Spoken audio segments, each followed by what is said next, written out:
오소서 성령님. 네, 반갑습니다. 귀한 대림 일주일에 이렇게 함께 모여주신 여러분들, 주님의 오심을 준비하러 오신 여러분들 진심으로 환영하고 또 기쁘게 생각합니다. 오늘부터 우리는 대림, 즉 기다리는 시간을 시작했습니다. 그렇다면 필연적으로 우리가 질문을 해야 될 필요가 있겠죠. 이 질문은 여러분은 지금 무엇을 또는 누구를 기다리고 계십니까? 라는 질문입니다.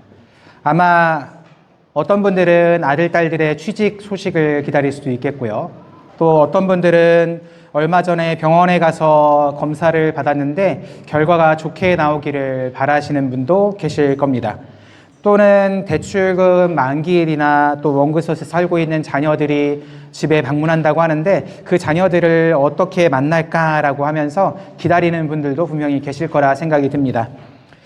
우리는 모두 무엇인가를 기다리면서 살아갑니다. 그런데 이 기다리는 방식에는 두 가지 방식이 있다는 거 혹시 아시나요? 아실 거라고 생각해요. 첫 번째는 수동적인 기다림이라고 이야기를 합니다. 이 수동적인 기다림은 무엇을 말하냐면 여러분들 요즘에 버스 정류장 가보셨나요? 여기 캐나다에서 말고 한국에서 가보시면 거기에 뭐 나와요? 전광판에 내 버스가 몇 분 후에 도착하고 어느 정거장에 있고 이게 다 나오잖아요. 그런데 예전에 그런 것이 아예 없을 때 어떻게 했는지 여러분들 기억나시나요? 그냥 기다리는 거예요. 그냥 내 버스가 올랜지 안 올랜지 그냥 초조해하면서 기다리는 거예요. 나 약속 시간은 다 돼가는데 분명히 이 시간에 오는 게 확실한데 왜 오늘따라 안 오지? 라고 하면서 초조해하면서 마냥 기다리는 것. 내가 할 수 있는 것은 아무것도 없고 그저 그냥 가만히 기다리고 있는 것을 수동적인 기다림이라고 이야기를 합니다. 맛있는 음식도 준비하고 또 집에서 혹시 자고 가신다고 하면 조금 편안한 잠자리를 제공하기 위해서 침구류도 새로 세탁하고 준비를 하죠. 또 그분이 우리 집을 못 찾아올까라는 걱정도 하니까 조금은 집 앞에 나가서 서성이기도 하는 것이 어떻게 보면 능동적으로 기다리는 방식이라고도 할 수가 있습니다. 신앙이라는 것, 특히 가톨릭 안에서 이 대림이라는 것, 대림의 기다림은 바로 이런 두 번째 능동적인 준비를 말합니다. 단지 시간이 흘러서 크리스마스가 되기를 바라는 것이 아니라 오늘 내 삶의 자리에 오실 예수님을 내 마음의 집을 정돈하고 또 내 삶의 태도를 가다듬는 시간이 바로 이 대림식이다라고 이야기를 할 수가 있는 거죠. 그래서 오늘 저는 이 능동적인 기다림의 가장 위대한 스승이신 두 분을 함께 여러분들과 묵상해 보고자 합니다. 첫 번째는 하느님의 말씀을 마음으로 받아들여서 그 말씀을 품으신 분, 바로 성모 마리아이시고요. 다른 한 분은 하느님의 뜻을 삶으로 살아가기 위해서 이 침묵 속에서 행동하신 바로 성 요셉에 대해서 함께 묵상을 하고자 합니다. 오늘 알아볼 두 분이 누구라고요? 마리아와 요셉. 자, 이 두 분은 아주 거창한 신학자나 권력가는 아니었습니다. 우리처럼 하루하루 성실히 살아가던 평범했던 우리의 이웃 중에 한 분들이셨다라는 것이 주목할 점이겠죠. 하지만 그 두 분이 기다렸던 이 기다림은 인류의 역사를 바꾸었고 또 2000년이 지난 지금 우리 여기 앉아있는 우리 모두에게도 깊은 울림을 준다라고 생각을 합니다. 오늘 그분들의 지혜를 함께 나누면서 2000년 전 베들레헴이 아닌 지금 오늘 이곳 나와 나의 가정과 또 나의 마음이라는 이 마국간을 우리들이 어떻게 준비해야 할지 함께 나눠보도록 하겠습니다. 이제 본격적인 나눔의 시간을 기도로 함께 시작해 보도록 하겠습니다. 성부와 성자와 성령의 이름으로 지혜의 샘이신 주님, 오늘 저희가 이 자리에 함께 모여 당신의 오심을 준비합니다. 성모 마리아의 열린 마음과 성 요셉의 굳건한 믿음을 저희에게도 허락하시어 이 대림식이 저희의 삶이 당신을 맞이하는 거룩한 준비의 시간이 되게 하소서. 저희의 입과 귀와 마음을 열어주시어 당신의 말씀을 깨닫고 실천하게 하소서.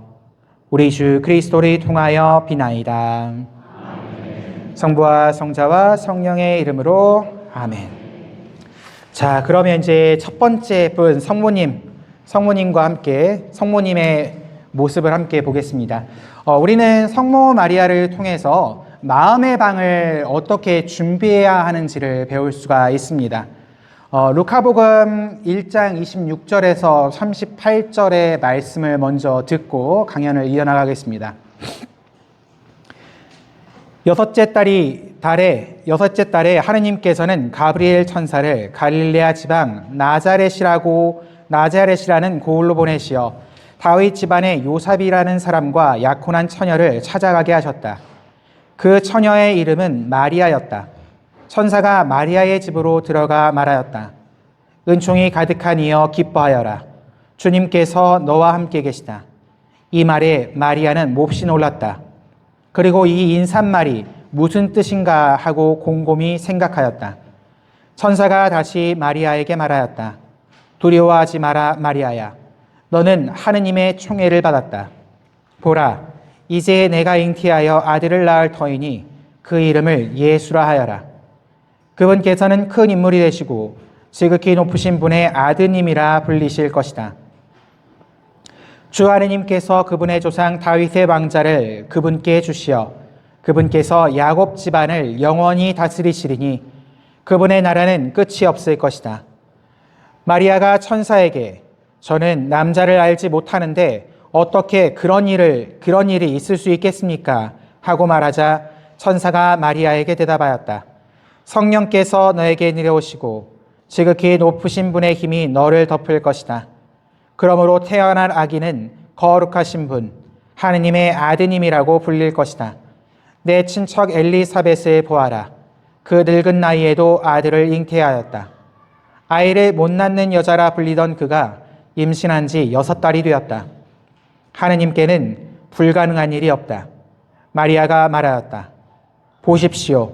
저는 주님의 종입니다. 말씀하신 대로 저에게 이루어지기를 바랍니다. 그러자 천사는 마리아에게서 떠나갔다. 여러분들이 이 루카복음의 이 장면 너무나 잘 아시는 내용이죠. 그죠?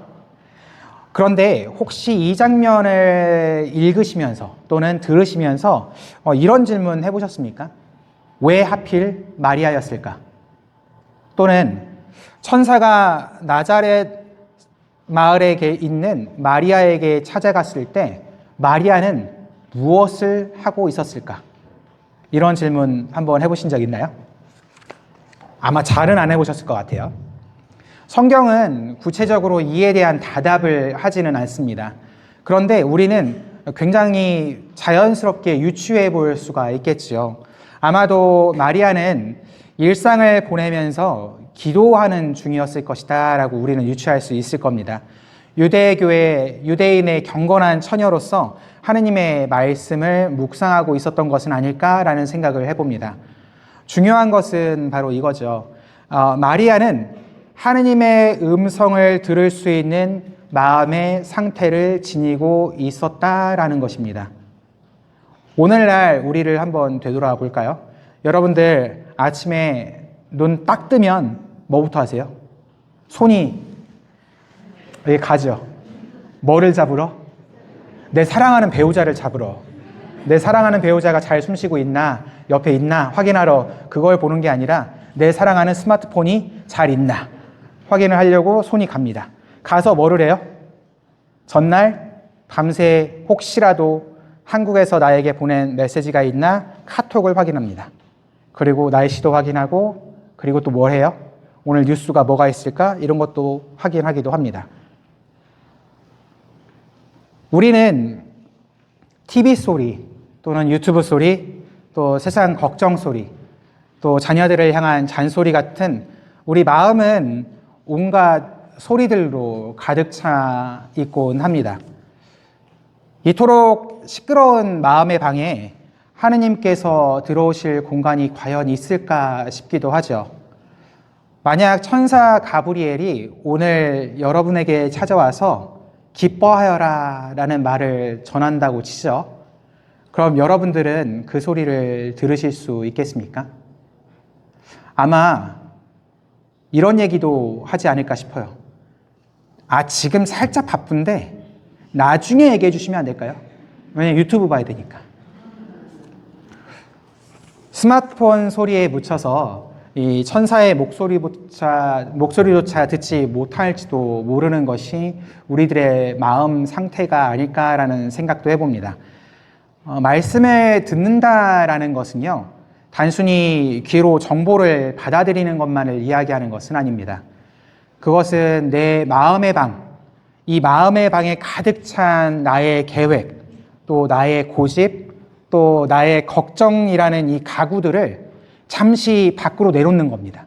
잠시 밖으로 내놓고 하느님께서 그 안에 잠깐이라도 앉아 계실 자리를 기꺼이 비워드리는 침묵 훈련과도 같습니다. 제가 아는 한 자매님이 계신데 이 자매님이 두 아들을 교육시키고 막 키우시느라고 너무 바쁘신 거예요. 막 머리가 터질 것 같다라는 얘기를 자주 하시거든요. 그래서 어느 대림 시기에 본당 신부님이 두 아들 문제로 힘들어하니까 그러면 대림 특강은 못 오더라도 한 가지만 해라. 그럼 대림 시기 동안. 그래서 뭐를 수제해 주셨냐면 매일 10분간 성경을 읽어보라 라는 말씀을 하셨다는 거예요. 이 자매님이 그 말을 듣고 이런 생각을 했던 거예요. 아이고 참나, 뭐 그 정도 10분 읽어서 뭐라도 읽겠어? 이런 생각을 한 거죠. 그래서 큰 생각도 안 하고 기대도 안 했던 거예요. 그래서 속눈샘 치고 매일 아침에 10분을 알람을 정확한 시간에 맞춰놓고 이 성경을 읽기 시작을 한 겁니다. 처음 며칠은 이 글자도 눈에 들어오지 않았다라고 이야기를 하더라고요. 내가 지금 뭐 하고 있나 싶기도 하고 온갖 잡념, 막 여러 가지 생각들 뭐 이런 게 다 읽으니까 이 성경 말씀이 무슨 말씀이신지도 잘 들어오지 않는 거예요. 그런데 일주일이 지나고 또 2주일이 지나고 나서 이 자매님이 이런 얘기를 하더라고요. 제 아침에 그 10분이 저를 숨 쉴 수 있게 하는 산소 같은 10분이 되었습니다. 라고요. 아이들에게 소리를 지르기 전에 먼저 하느님의 말씀이 떠올랐고 또 이렇게 된 사람처럼 어떻게 보면 마리아도 그런 분이 아니었을까라는 생각을 해봅니다. 일상 속에서 어떻게 보면 하느님을 위한 마음의 빈자리를 늘 준비해둔 사람이 마리아이셨고 그렇기 때문에 우리 또한 그런 마리아의 모습을 첫 번째로 본받아야 합니다. 자, 그래서 잠깐 여러분들에게 3분의 시간을 드릴 거예요. 3분의 시간을 드릴 건데 나눠드린 팜플렛 있죠? 그 묵상지가 있는데 거기에 질문이 첫 번째 게 들어가 있습니다. 이 질문에 대해서 여러분들 잘 한번 생각해 보시고 적을 수 있는 것들은 적어 놓으시면 좋을 것 같아요. 지금 이 순간 여러분의 마음을 가장 시끄럽게 하는 소리는 무엇입니까? 그리고 그 소리를 잠재우고 또 하느님의 음성을 듣기 위해서 오늘 내가 비워낼 수 있는 시간은 하루 중 언제일까 한번 생각해 보시고 적어보는 시간 갖겠습니다.